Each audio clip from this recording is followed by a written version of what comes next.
Oh, kalau ada perintah-perintah kepada Bani Israel, berarti kita tahu bahwasanya perintah itu pernah ada, entah di Taurat, pernah ada di Injil.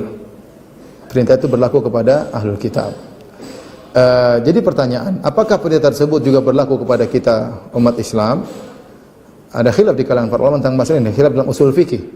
Pendapat yang kuat bahwasanya semua perintah-perintah yang benar-benar valid pernah diperintahkan kepada mereka, selama tidak dimansuhkan oleh syariat Islam, maka itu juga berlaku pada kita.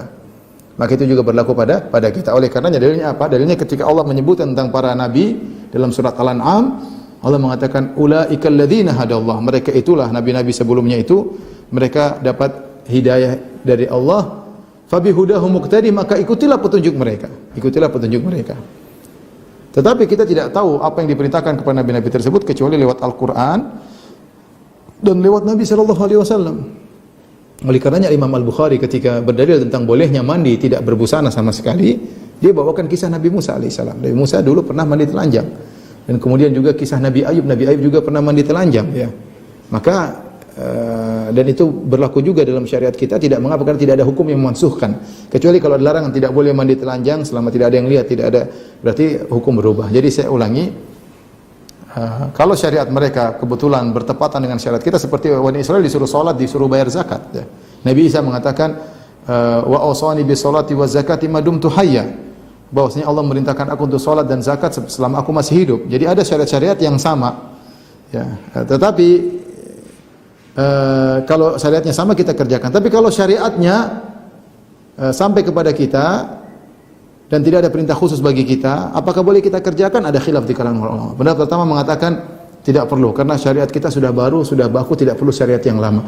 Pendapat kedua mengatakan syariat lama masih terus berlaku selama tidak ada memansuhkan, selama tidak dimansuhkan. Ini pendapat yang lebih kuat. Tapi pendapat tersebut sangat terbatas, ya.